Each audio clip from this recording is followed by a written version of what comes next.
Mateo capítulo 5.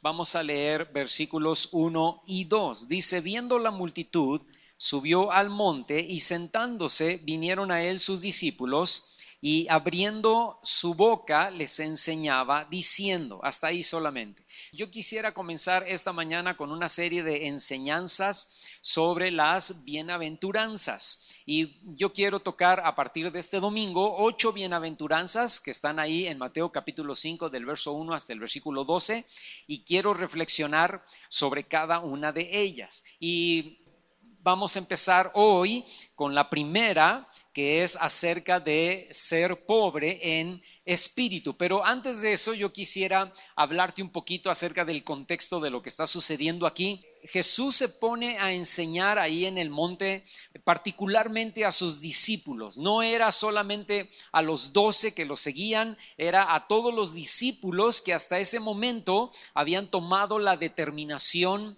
de seguirle a él. Jesús entonces, delante de una multitud, está listo para enseñarles lo que era la vida de un verdadero discípulo dentro del reino de Dios. No basta con ser creyente, no sirve de mucho solo ser creyente, debemos ser discípulos, porque no es solo creer, sino vivir y obedecer la palabra de Dios. No es solo creer y pertenecer a una religión o a una congregación o a una iglesia. Se trata de ser discípulos, porque un discípulo habla de un estilo de vida. Y Jesús, para empezar estas enseñanzas, en cada una de ellas comienza con una palabra, y la palabra es bienaventurado. Y la palabra bienaventurado tiene que ver con ser feliz o ser dichoso, pero no por causa de las circunstancias. Yo puedo ser feliz o estar dichoso por haber ido, no sé, te pongo un ejemplo tonto, al fútbol y ver a mi equipo ganar y salgo feliz, ¿no? O voy a un concierto de alguien que me gusta y salgo contento, salgo alegre. Pero Jesús no está hablando de ese tipo de felicidad o de alegría. O por ejemplo, me pueden subir de puesto, ¿no? Y pueden darme un aumento de sueldo y entonces yo estoy, pues cómo no, ¿verdad? Feliz y alegre y contento y me siento bienaventurado. Pero ese gozo, sea por un equipo de fútbol o por un artista, o por subirme de puesto y subirme el sueldo, o por ganarme unas vacaciones, o por sacarme una televisión, ese gozo es pasajero, ese gozo es efímero, ese gozo se va a acabar. Esa bienaventuranza tiene un límite. No sé si me estoy explicando, ¿no? Puedo estar dentro de unas vacaciones y sentirme bienaventurado y sentirme feliz porque estoy en la playa con el sol y mi coquito, ¿no?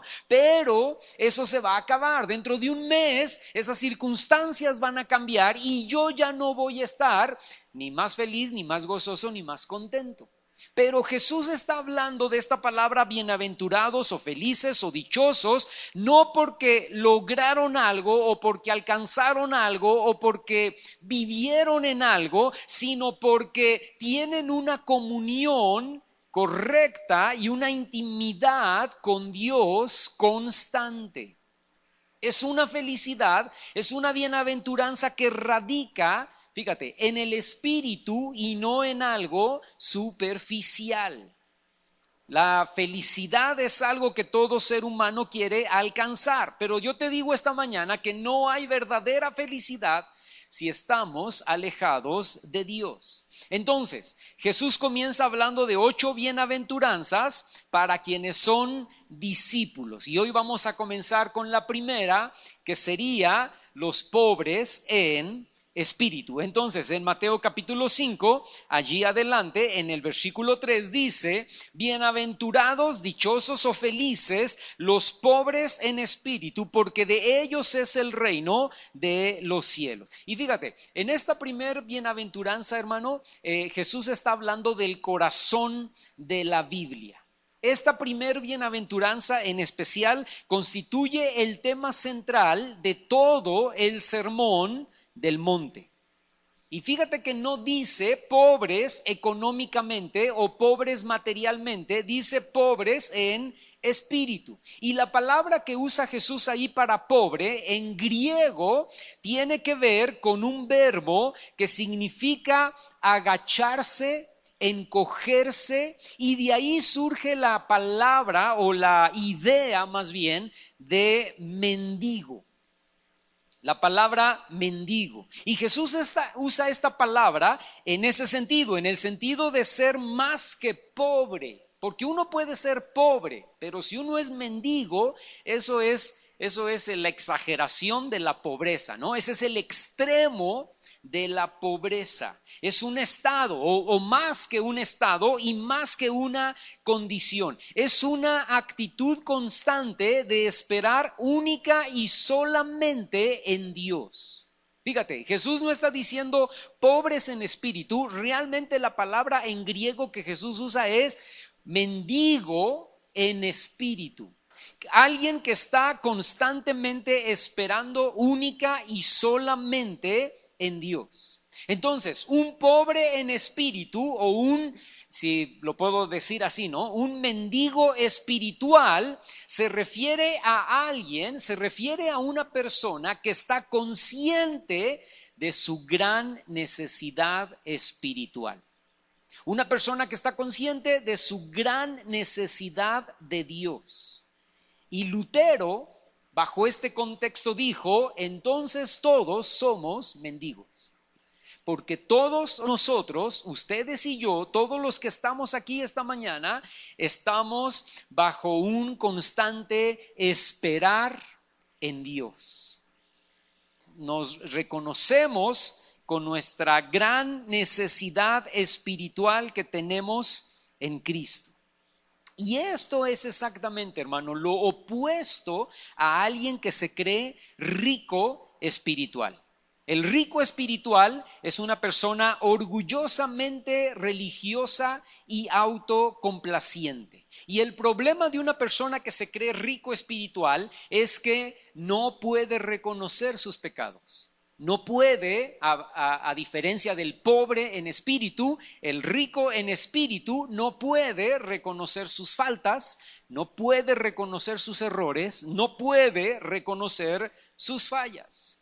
Y debemos entender algo, hermano. Debemos entender que aunque ahora somos salvos y somos ya cristianos, la verdad es que tú y yo aún seguimos siendo pecadores.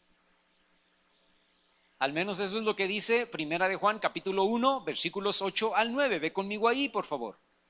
Dice: si decimos que no tenemos pecado, nos engañamos a nosotros mismos y la verdad no está en nosotros. Ahí se está incluyendo Juan. Fíjate que Juan no dice: si ustedes dicen que no tienen pecado, se engañan a ustedes mismos y la verdad no está en ustedes. Juan no habla así. Juan se incluye en la frase, Juan se incluye en la oración y dice: si decimos, yo también incluido, que no tenemos pecado, nosotros, incluido yo, Juan, nos engañamos a nosotros mismos y la verdad no está en nosotros. Pero, versículo 9, y también se incluye Juan, dice: si confesamos, todos nosotros confesamos nuestros pecados, entonces Él es fiel y justo para perdonar nuestros pecados y limpiarnos de toda maldad. Y alguien puede decir: Juan, ¿cómo tú podías decir esto? Tú eras apóstol, tú eras discípulo, tú fuiste uno de los 12.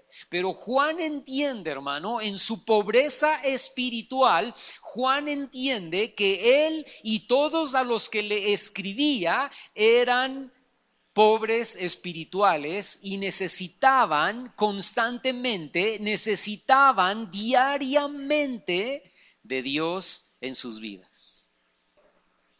Obviamente nosotros ya no practicamos el pecado como un estilo de vida. Yo hablaba esta semana con una persona en una reunión que teníamos y yo le decía a esta persona: la diferencia es que antes éramos pecadores y ahora no lo somos. Ahora seguimos teniendo faltas, fallas, errores y pecado, pero ya no practicamos el pecado, ¿verdad? Antes yo practicaba un vicio.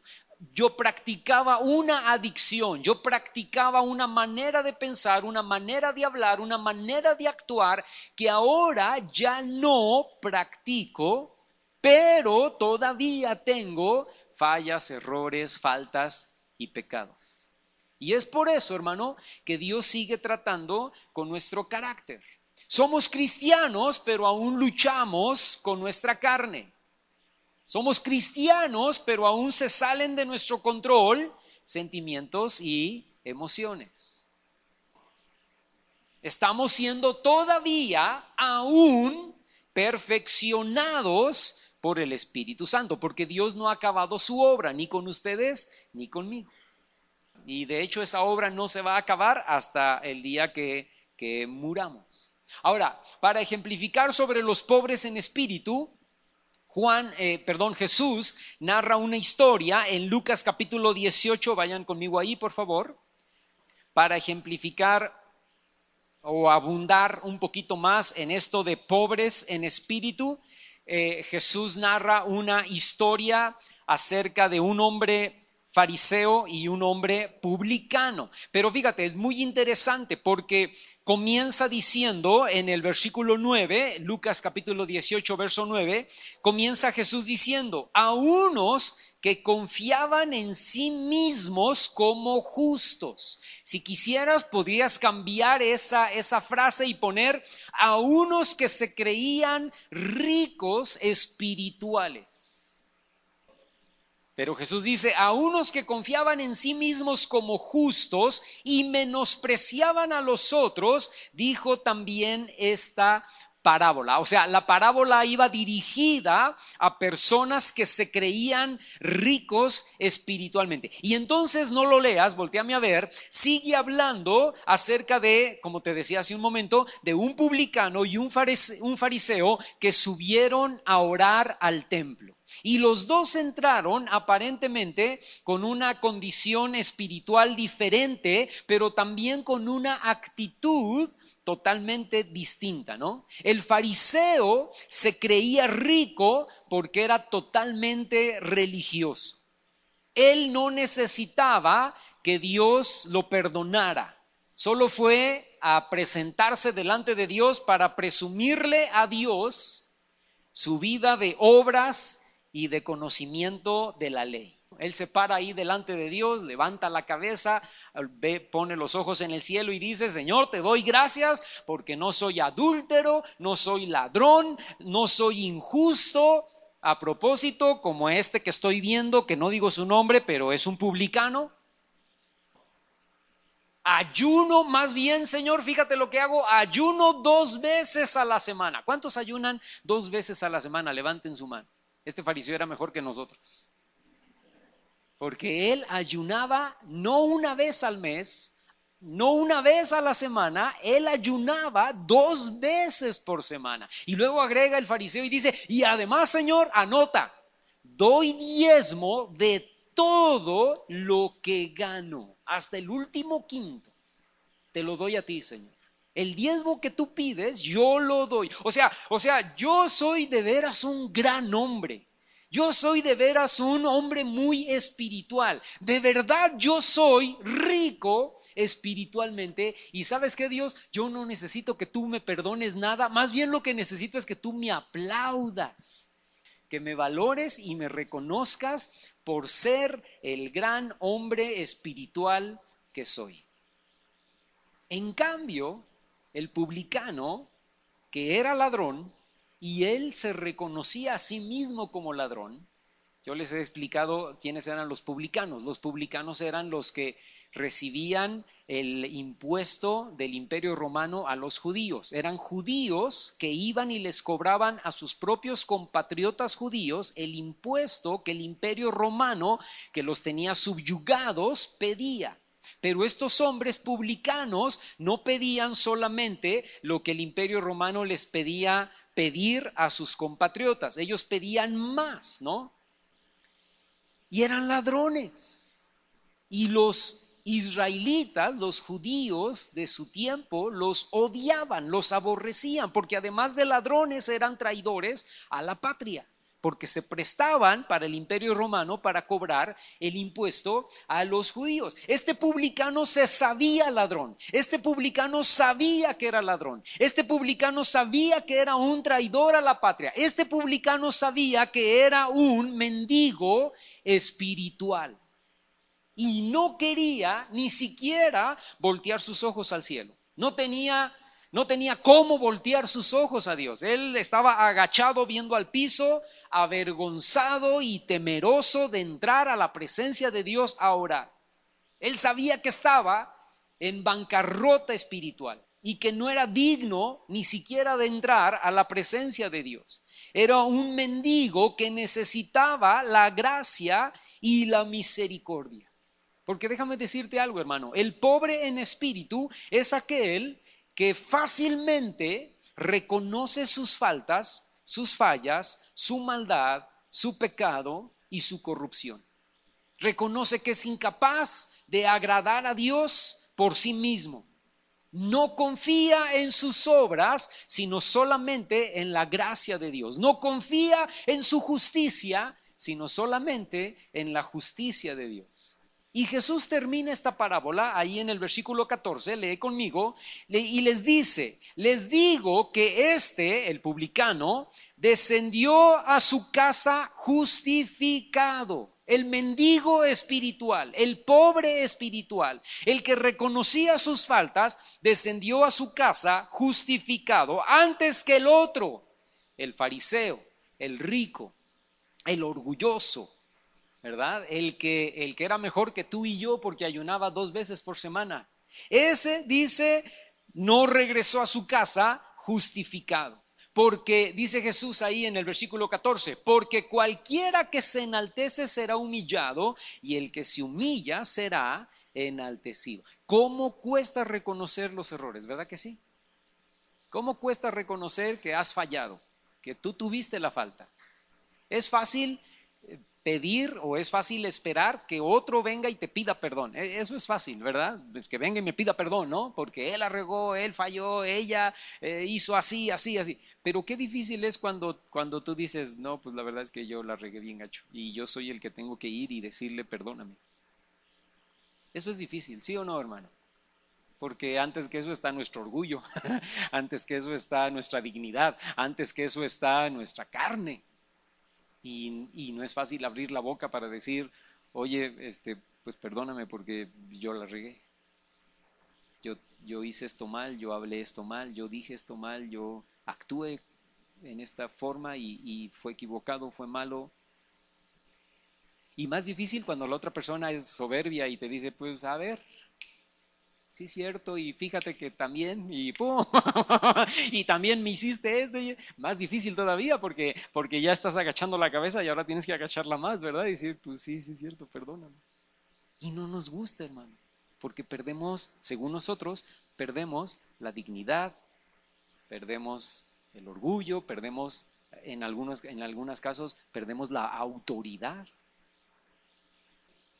Pero un pobre en espíritu, Jesús dice ahí en el monte, ¿verdad? Bienaventurados los pobres en espíritu. ¿Por qué, hermano? Porque un pobre en espíritu está dispuesto a dar el paso, haciendo a un lado su orgullo, haciendo a un lado su dignidad, haciendo a un lado su autoridad o lo que sea.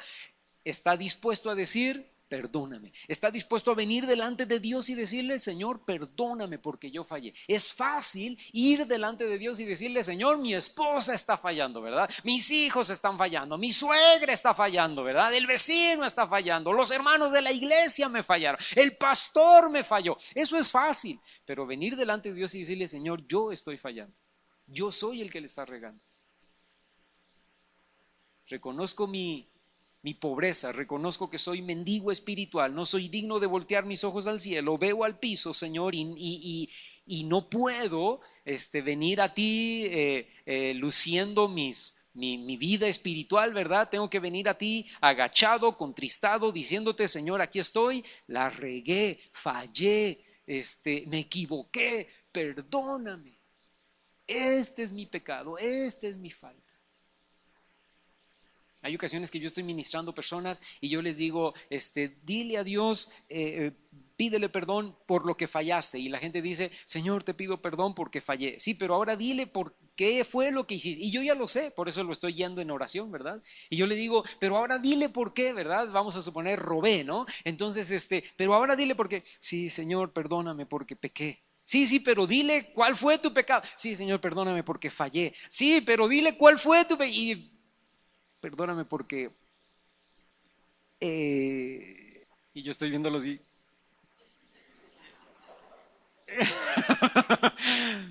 Y por fin sale, robé. Porque, escúchame, porque es difícil, hermano. Es difícil. Y tú dices, pero pues Dios no está ahí, digo, físicamente, ¿no? No es que de veras estemos físicamente en la presencia de Dios. ¿Por qué le cuesta? Porque Dios sí está ahí, espiritualmente hablando. Dios, la presencia de Dios sí está ahí. Y a la persona le cuesta trabajo y decirle, Señor, perdóname porque robé, o adulteré, o engañé, o mentí, o lo que sea. Haz ese ejercicio, hermano. Ve delante de Dios y dile al Señor, Señor, perdóname porque, y dile tal cual lo que hiciste. Y eso cuesta trabajo, pero eso demuestra que estamos buscando ser pobres en espíritu, ¿verdad? Que necesitamos de Dios o necesitamos venir delante de Dios constantemente porque solamente Él es la fuente, hermano, de toda gracia. Ahora, si tú vas ahí mismo en Lucas, no lo leas, nada más si quieres anótalo, pero ahí en Lucas capítulo 18, del versículo 18 al versículo 24, Jesús pone otro ejemplo de un rico espiritual. No lo vamos a leer, pero es la historia, que tú ya te la sabes, del joven rico. Y fíjate, este joven rico, ahí en Lucas capítulo 18, versos 18 al 24, no solo era rico literalmente, económicamente, ¿no? O materialmente, también se creía rico espiritualmente. Porque le dice a Jesús, Señor, yo he guardado toda la ley, ahí en el versículo 21, le dice, he guardado toda la ley desde mi juventud. Voltéame a ver tantito, por favor, toda la ley. O sea, qué jactancia, ¿no? Qué orgullo. Yo he guardado toda la ley. Toda la ley, no solamente los 10 mandamientos de Éxodo capítulo 20, yo he guardado toda la ley que dictó Moisés en todo el libro de Éxodo, en todo el libro de Levítico, todo el libro de Deuteronomio, toda esa ley que está contenida en esos 3 libros. Yo, dice este hombre rico, material, yo la he guardado toda, hasta el último punto. Si alguien ha sido justo y ha guardado toda la ley, Jesús, ese soy yo. Y yo creo que Jesús se le quedó viendo y dijo, wow, qué buena onda de muchacho, ¿verdad? Muy bien, has guardado toda la ley. No dice así, ¿verdad? Porque Jesús tenía más misericordia que yo. Yo hubiera, Señor, que lo parte un rayo, ¿verdad? Pero Jesús se le queda viendo con ojos de misericordia, de amor, de gracia, y le dice, muy bien, has guardado toda la ley. Qué bueno, me da gusto. Vamos a hacer una prueba. Vamos a hacer una prueba de que verdaderamente has guardado toda la ley. Toma todo lo que tienes y acuérdate, no era rico, no era rico, era riquísimo. No era rico, era multimillonario. No vivía en Tres Marías a la entrada, vivía en Tres Marías en el club de golf. Y Jesús le dice, muy bien, has guardado toda la ley, vamos a hacer una prueba. Vende todo lo que tienes, todo, absolutamente todo. No te quedes con un quinto. Vende todo lo que tienes y dáselo a los pobres. Y a partir de hoy, ven y sígueme. Y yo, de una vez te hago la aclaración, ¿verdad? Le dice Jesús, yo no tengo dónde recostar mi cabeza, ¿no? Los animales tienen guaridas y tienen nidos. Yo y mis discípulos no tenemos dónde recostar la cabeza. Entonces, te invito, vende todo lo que tienes, ven y sígueme. Y entonces este hombre se puso muy triste, ¿verdad? Dice ahí en el Evangelio porque tenía muchas riquezas. Se puso muy triste, se dio la media vuelta y se fue. El problema de este hombre era su amor al dinero. El problema de este hombre era que su Dios era el dinero. Y si su Dios era el dinero, ya había quebrantado el primer mandamiento de Éxodo capítulo 20, que dice que no tendrás dioses ajenos delante de mí. Pues no que habías guardado toda la ley desde tu juventud. Por lo tanto, como había quebrantado ese mandamiento, todos los demás quedaban inválidos. Pero él se creía rico espiritual. Ahí mismo, en Lucas capítulo 7, pero los versos 37 al 50, habla de una mujer que era pecadora y que vino a Jesús completamente humillada. La Biblia solamente dice que era pecadora. Probablemente era una mujer adúltera. Probablemente otros teólogos dicen que era una ramera o una prostituta. No sabemos, yo no sé realmente, la Biblia no lo dice si era adúltera o si era prostituta o qué tipo de pecado tenía, pero lo único que la Biblia nos dice es que esta mujer era pecadora y esta mujer se reconocía a sí mismo como pecadora y vino a Jesús completamente humillada. Y en la historia de esta mujer, ahí en Lucas capítulo 7, versos 37 al 50, no lo vamos a leer, pero en la historia de esta mujer podemos ver las características de una mendiga espiritual o de una pobre en espíritu. Siempre estuvo detrás de Jesús. Nunca estuvo enfrente de Jesús, siempre se colocó detrás de Jesús. Y dice que con sus lágrimas regaba sus pies, los secaba con sus cabellos y ungía los pies de Jesús con el perfume que ella misma había comprado, que le había costado una fortuna.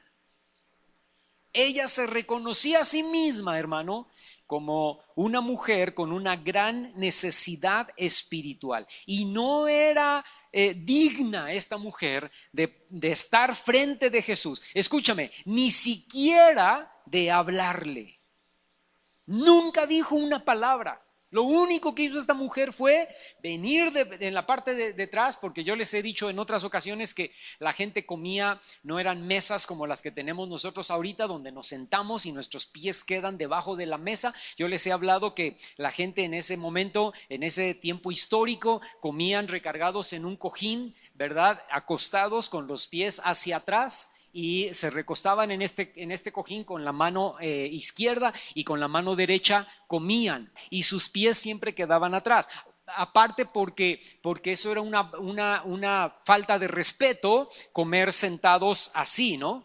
O sea, porque los pies quedaban al frente y los pies eran muy sucios porque la gente no usaba tenis o zapatos, ¿no? Normales, usaban sandalias, ¿no? Algunos ni sandalias, algunos iban totalmente descalzos, los pies se llenaban de mucho polvo, de mucho lodo, de todo lo que había en el camino, ¿no?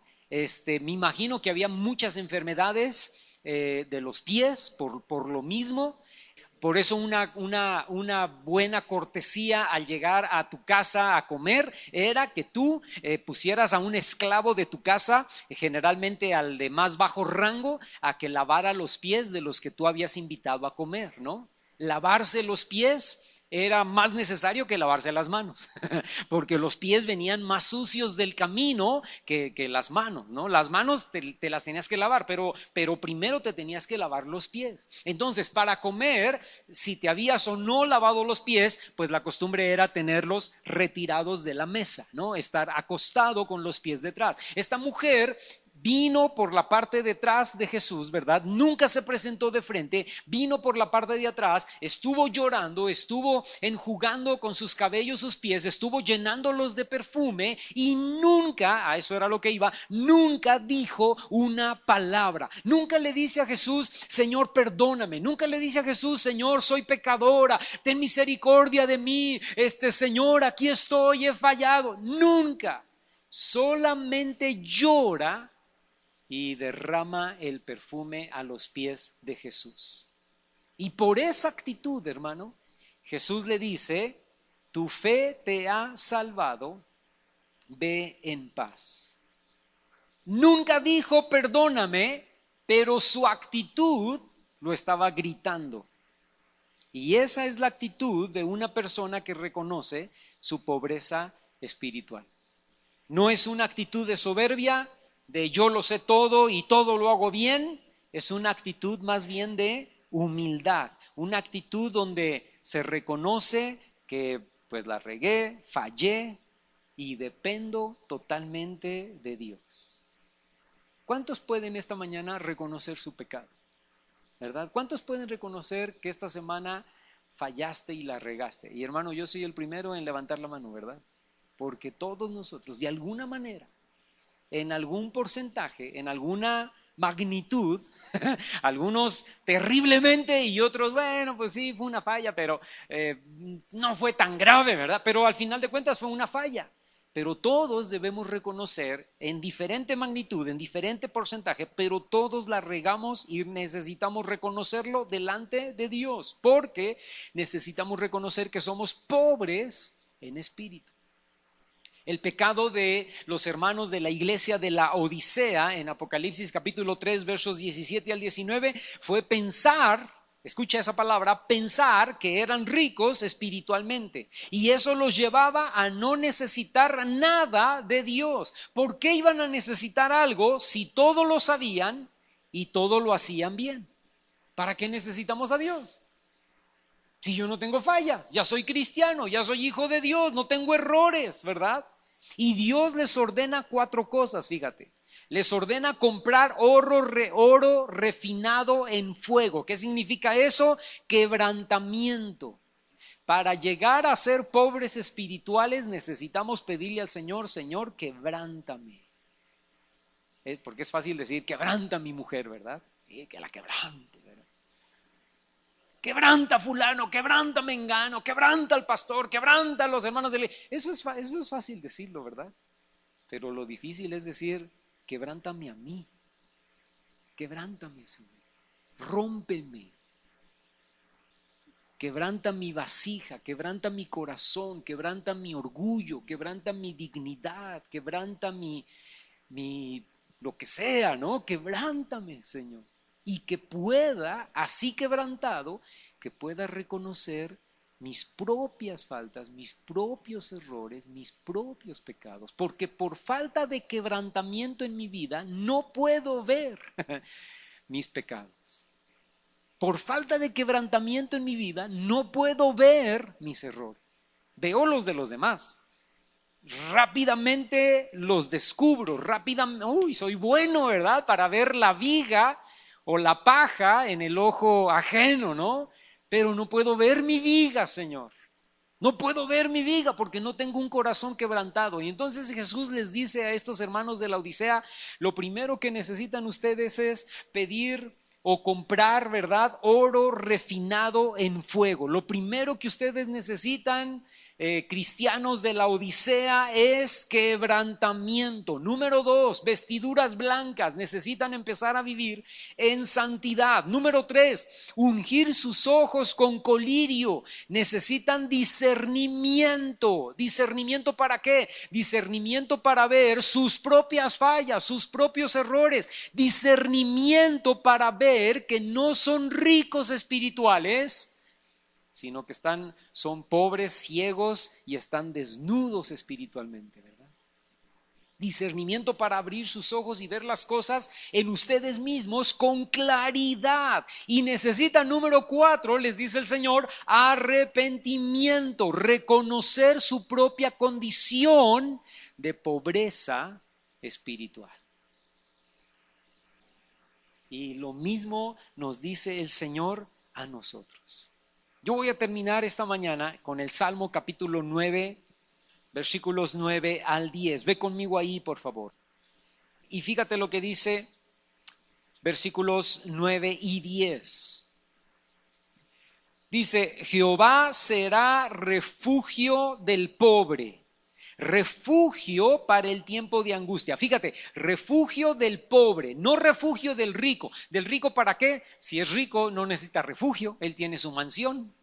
¿no? Él tiene su casa con alberca. Entonces, el rico, el millonario no necesita refugio, el pobre necesita refugio. Y Jehová dice, va a ser refugio del pobre, acuérdate, espiritual. No estamos hablando del pobre material, estamos hablando del pobre en espíritu. Refugio para el tiempo de angustia. Pregunto esta mañana, ¿cuándo será el tiempo de angustia para el pobre espiritual? Cuando la riega, cuando falla, cuando se equivoca, cuando comete un error, cuando peca. Ese es el tiempo de angustia. Porque todos estamos propensos a caer, a fallar. Ah, no, hermano, yo jamás, ¿verdad? Yo soy, si hay un santo en esta iglesia de la Roca, ese soy yo, ¿verdad? No, no digas, porque dentro de unos días, dentro de unas semanas, dentro de unos meses, te puedes arrepentir de lo que estás diciendo. No, por eso, hermano, escúchame, no podemos señalar a nadie. No podemos señalar a nadie, pecador, malvado, fallaste, la regaste, ¿verdad? Porque yo les he dicho, ¿verdad? Con este señalas y con estos tres te señalas a ti mismo.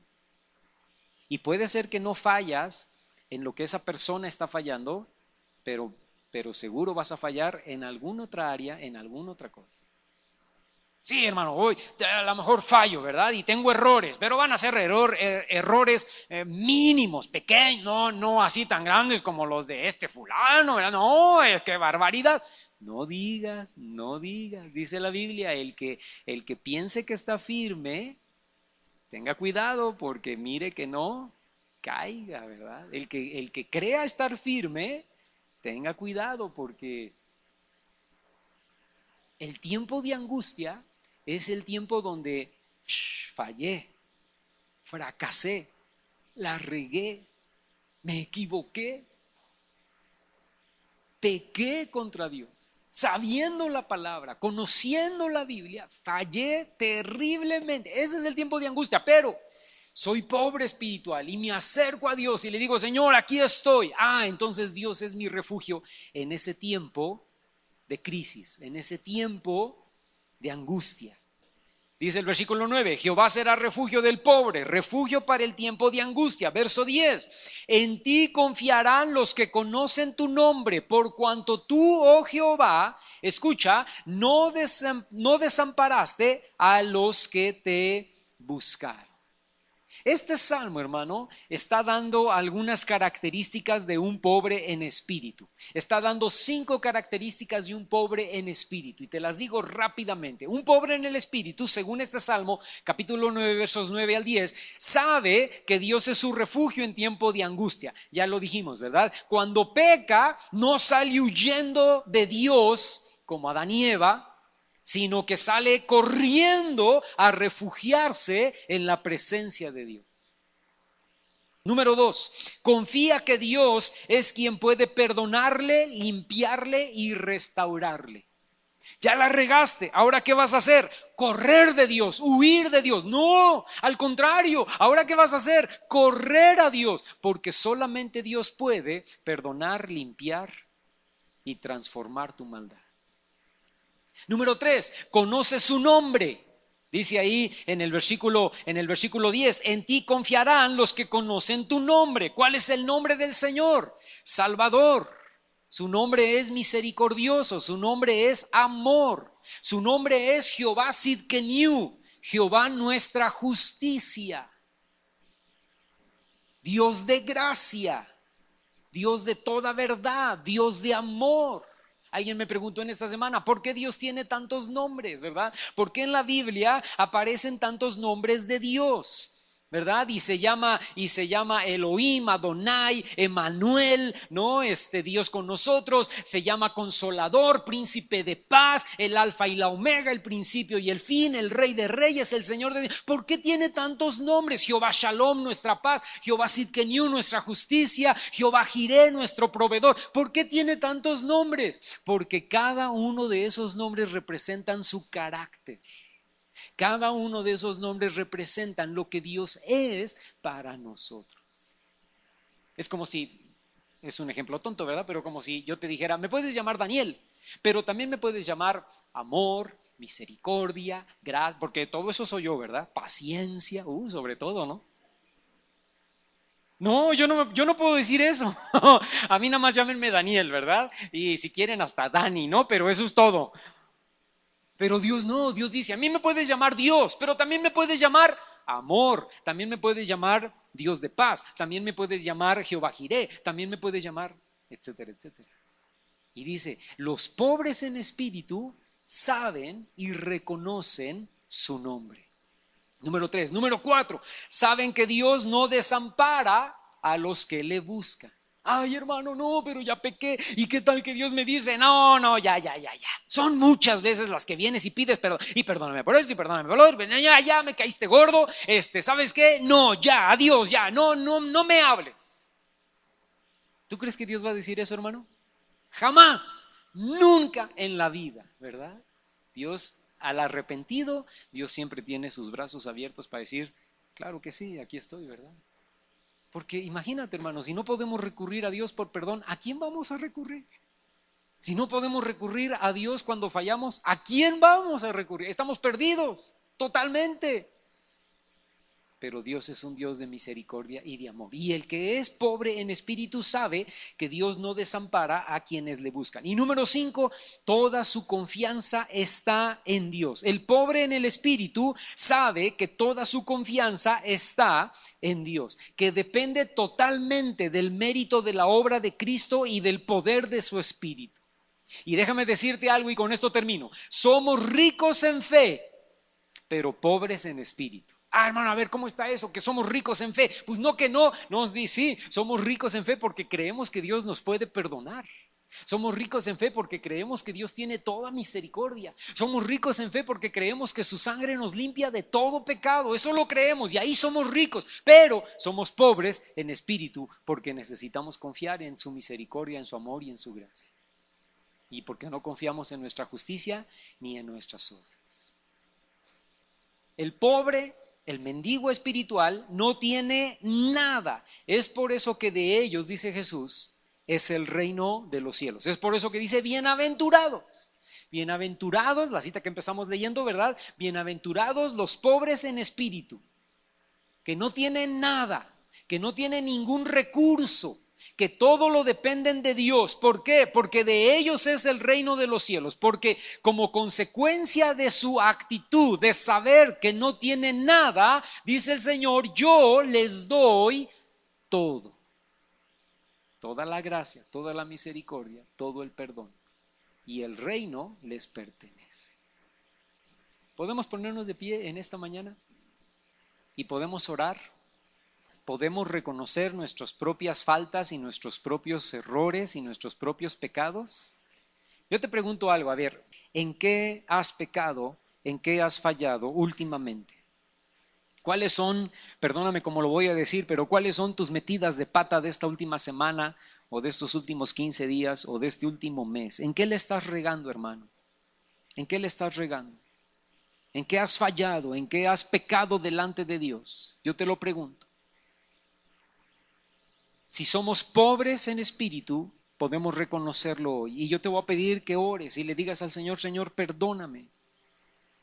Soy como ese publicano que estaba en el templo orando, que no podía levantar su cabeza, que no podía verte, que no podía levantar su voz. Soy como esa mujer que estaba detrás de Jesús, solamente llorando, que no podía decir ni una sola palabra, Señor. Me reconozco a mí mismo como pobre en espíritu. Me reconozco a mí mismo, es más, ni siquiera como pobre, como mendigo espiritual.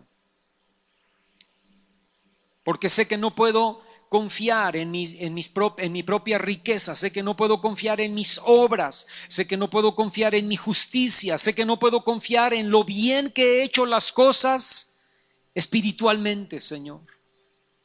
Y más bien vengo delante de ti sabiendo que he fallado, que la he regado, Señor, y que he pecado delante de ti. Y si puedes hacerlo, menciona lo que has hecho. Dile, Señor, perdóname por esto. Y menciona la cosa. Menciona el pecado. Ahí en silencio, que solamente tú te escuches, que nadie más te oiga. pero que Dios te oiga. Y dile al Señor, Señor, esto es lo que hice, Señor. Tuve este mal pensamiento, tuve esta mala actitud, tuve estas palabras que no fueron buenas, que no fueron correctas. Fui a tal lugar o hice tal cosa con mis manos o escuché, me dejé llevar y escuché cosas y luego hablé cosas que no debía haber dicho. Vi cosas que no debía haber visto y hoy te pido perdón. Hoy te pido perdón. Hoy clamo la sangre de Jesús, que es poderosa para limpiar y perdonar todo pecado. Tu palabra dice en primera de Juan que si he pecado, tengo un abogado que se llama Cristo, el cual intercede por mí, el cual me limpia y me lava y me perdona, me santifica, me purifica.